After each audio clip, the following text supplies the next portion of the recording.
నమస్తే, welcome to Yadav vision. నేను మీ నక్క మహేష్ యాదవ్.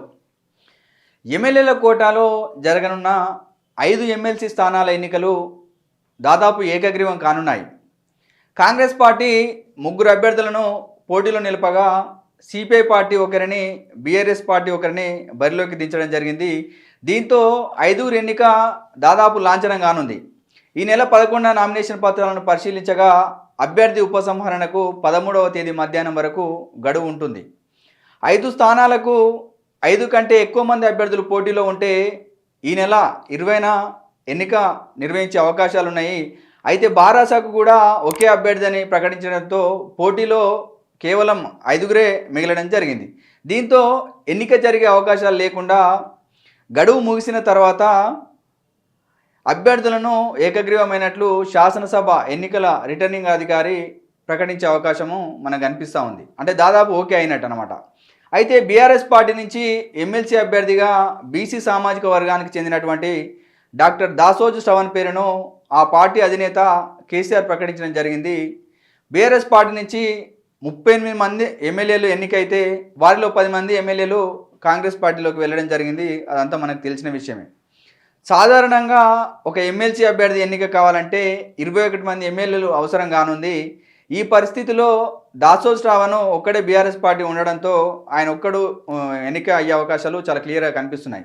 ఇక కాంగ్రెస్ పార్టీ విషయానికి వస్తే ఎస్సీ సామాజిక వర్గం నుంచి అద్దంకి దయాకర్కు, ఎస్టీ సామాజిక వర్గం నుంచి శంకర్ నాయక్కు, అదేవిధంగా బీసీ సామాజిక వర్గం నుంచి విజయశాంతిని ఎమ్మెల్సీ అభ్యర్థులుగా ప్రకటించడం జరిగింది. ఇక సిపిఐ పార్టీ విషయానికి వస్తే పొత్తులో భాగంగా కాంగ్రెస్ పార్టీ సిపిఐకి ఒక టికెట్ని ప్రకటించడం జరిగింది.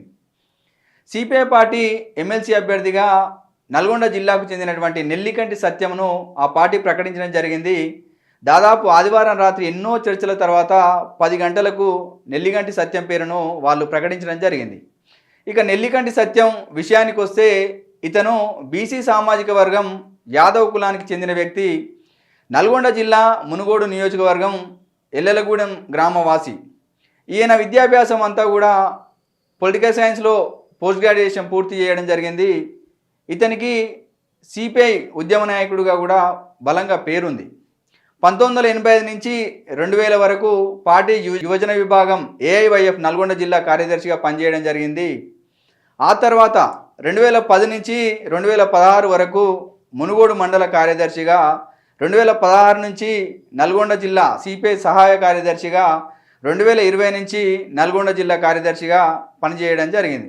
అంటే దాదాపు సిపిఐ పార్టీ కోసం 4 దశాబ్దాలుగా ఆయన కమ్యూనిస్టు పార్టీలో పనిచేయడం జరిగింది. ఇక ఆధిపత్యాన్ని ఎదిరించడంలో ముందుంటూ పీడిత ప్రజల వైపు కొట్లాడుతూ అనేకసార్లు జైలుకు వెళ్ళి జైలు జీవితం కూడా గడపడం జరిగింది. తన జీవితం అంతా కమ్యూనిజమేనని, వర్గ పోరాటాలతోనే ఈ సమాజం అభివృద్ధి చెందుతుందని, కుల వ్యవస్థను నాశనం చేయాలని బలంగా నమ్మే వ్యక్తుల్లో నెల్లికంటి సత్యమన్న గారు ఒకరని మనం చెప్పొచ్చు.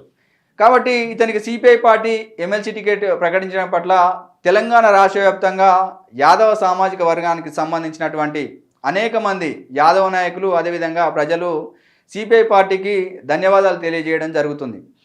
దాంతోపాటుగా కాంగ్రెస్ పార్టీ మరోసారి మోసం చేయడం పట్ల తీవ్ర అసంతృప్తి కూడా వ్యక్తం చేయడం జరుగుతుంది. ఇప్పటికే బీసీలలో అత్యధిక జనాభా ఉన్నటువంటి యాదవులకు కాంగ్రెస్ పార్టీలో ఒక ఎమ్మెల్యే పదవి కానీ, మంత్రి పదవి కానీ లేకపోవడంతో వీళ్ళు అధికారానికి చాలా దూరం అవుతారని ఆల్రెడీ చర్చ నడుస్తూ ఉంది. కాంగ్రెస్ పార్టీ ఖచ్చితంగా ఈసారి ఎమ్మెల్సీ అభ్యర్థిని ప్రకటిస్తుందని చాలామంది కూడా యాదవ సోదరులు ఎదురు చూడడం జరిగింది. కానీ మళ్ళీ కూడా మొండి చేయి చూపించడంతో వాళ్ళు తీవ్ర ఆందోళనను వ్యక్తం చేయడం జరుగుతుంది. కాంగ్రెస్ పార్టీలో పనిచేస్తున్నటువంటి యాదవ సామాజిక వర్గానికి చెందినటువంటి అనేక మంది నాయకులకు కూడా ఒక ఆలోచనలో పడడం జరిగింది. కాబట్టి మున్ముందు ఇచ్చేటువంటి కార్పొరేషన్ చైర్మన్లలోనైనా కనీసం యాదవులకు పెద్దపీట వేయాలని చాలామంది యాదవ సంఘం నాయకులు తెలియజేయడం జరుగుతుంది.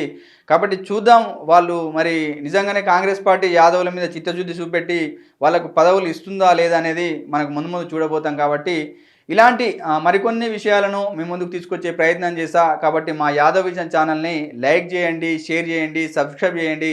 ధన్యవాదాలు.